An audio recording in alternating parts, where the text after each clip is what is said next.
तस्वीरें अपने दर्शकों को दिखा देते हैं, फुल फ्रेम में दिखाते हैं तस्वीरें। केशव प्रसाद मौर्य हैं जो यहाँ पर होली मना रहे हैं। बीजेपी पर जीत का रंग यहाँ पर चढ़ गया है और होली भले ही 2 दिन बाद हो, लेकिन आज जमकर यहाँ पर होली बन रही है। और जिस तरह का प्रदर्शन बीजेपी ने यहाँ उत्तर प्रदेश में किया, उसके बाद जश्न इन लोगों के लिए मीर बनता भी है, और जश्न नहीं बनता है तो वो समाजवादी पार्टी और बीएसपी के लिए है, जिसे बहुत अच्छे से सोचना होगा कि जिस कास्ट की राजनीति वो पिछले कई सालों से कर रहे थे, उससे कहीं ऊपर उठकर इस बार उत्तर प्रदेश की जनता ने विकास को चुना है, बीजेपी को चुना है, जो शुरुआत से उनका नारा भी रहा है। बिल्कुल। खैर मुकेश जी, मैं अभी जो नकवी जी जो जवाब दे रहे थे ना, मैं इसी से आपके लिए अगला सवाल पूछना चाहूँगा। कम से कम नकवी जी ये मान रहे हैं कि पंजाब में ठीक है, हमारा साथी चाहे जैसा भी था, लेकिन वो हमारा साथी था शिरोमणि अकाली दल, दुख में भी और सुख में भी। लेकिन आपने तो जैसे ही हमारी बातचीत की शुरुआत हुई, पहले ही आपने कह दिया कि जो अलायंस था वो हमें भारी पड़ गया।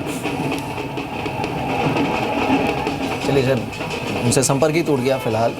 लेकिन शंभुनाथ शुक्ला जी हमारे साथ इस बीच स्टूडियो में मौजूद हैं। शंभुनाथ जी, आपने तो इतने सारे चुनाव देखे हैं, इतने सारे एग्जिट पोल भी देखे हैं, और ये दूसरी बार ऐसा हो रहा है। हमने लोकसभा में भी ये देखा था, मोदी वेव था, एग्जिट पोल से कहीं आगे सीटें उनकी निकली थी ज़्यादातर एग्जिट पोल के। इस बार भी यही हुआ है।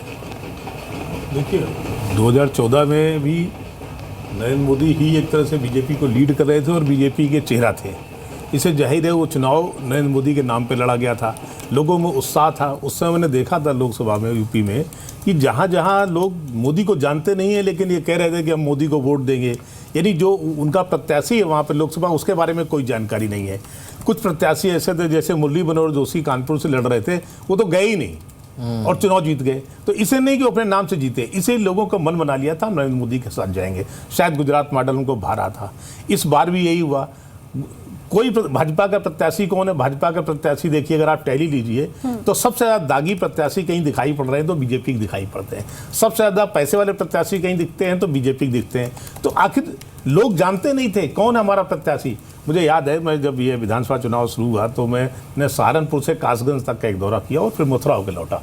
सभी जगह लोग, हर जगह बीजेपी का प्रत्याशी कौन है ये नहीं जानते, लेकिन मोदी को जानते हैं। इवन हिंदू हो या मुसलमान, उनसे मैंने पूछा नोटबंदी के बारे में, जो बड़ा कन्फ्यूजन रहा। जैसे नोटबंदी के बारे में मैंने जो मुस्लिम बहुत सीटें हैं जहां मुस्लिम की तादाद लगभग 70% के आसपास रही होगी, कांठ और बेहट में, दोनों जगह लोगों ने कहा कि नहीं, हमने तो साहब 1000-500 को नोट देखे ही नहीं है, हमें क्या फ़र्क पड़ रहा। तो जो ये नोटबंदी का मामला है, ये शायद जो लोअर तबका था उसको बड़ा अच्छा लग रहा था।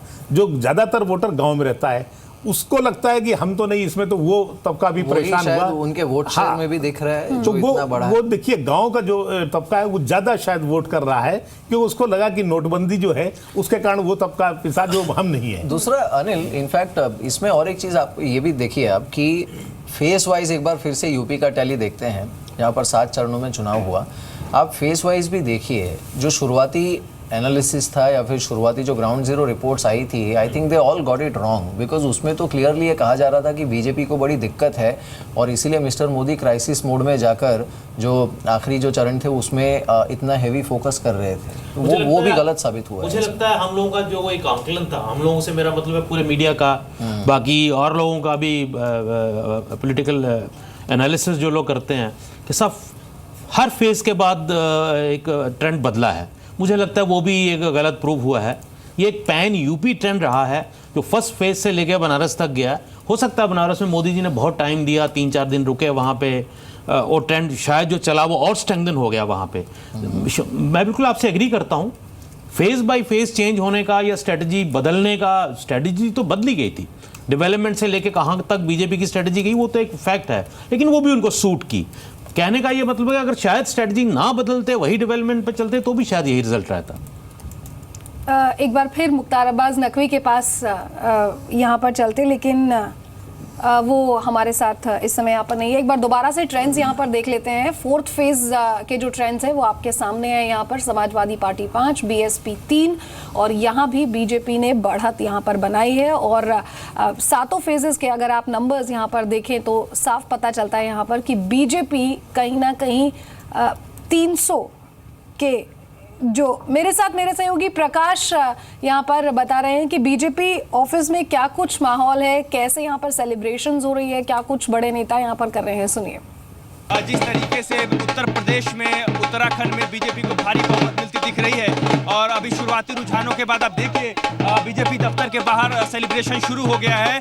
समर्थकों में भारी जोश, मैं जानने की कोशिश करूंगा उत्तर प्रदेश में बीजेपी को भारी बहुमत मिलती दिख रही है, क्या इन रुझानों को किस तरीके से देखा जाए और किस तरह का सेलिब्रेशन की तैयारी आप लोग कर रहे हैं? देखिए, ये जीत है, ये विकास की जीत है, नरेंद्र मोदी जी के कार्यों की जीत है। जिस तरह से उन्होंने देश के लिए अपने टाइम में कार्य करे हैं, उत्तर प्रदेश ने उन्हीं का ही उनको रिजल्ट दिया है, चाहे वो सर्जिकल स्ट्राइक हो, चाहे वो नोटबंदी हो, चाहे किसी भी तरीके का स्टेप हो। और अभी ये उत्तर प्रदेश जीता है और आने वाले समय में पूरे राज्य जितने भी भारत में राज्य है वहाँ भारतीय जनता पार्टी की सरकार बनेगी। पूरे देश के नक्शे पर अगर देखें तो कांग्रेस पूरी तरह सफाया हो चुका है और जो गठबंधन जो महा ठगबंधन था उसकी हार हुई है। उत्तर प्रदेश के ऐतिहासिक जीत हुई है भारतीय जनता पार्टी की। बीजेपी दफ्तर के सामने समर्थकों में जोश देख रहे हैं, उनके लिए आज होली भी है, दिवाली भी है, जैसा कि ये दावा कर रहे हैं। लेकिन जब फाइनल नतीजे आ जाएंगे तो आप उम्मीद कर सकते हैं कि किस तरह से सेलिब्रेशन बीजेपी दफ्तर के बाहर और समर्थकों के बीच में देखने को मिल सकता है।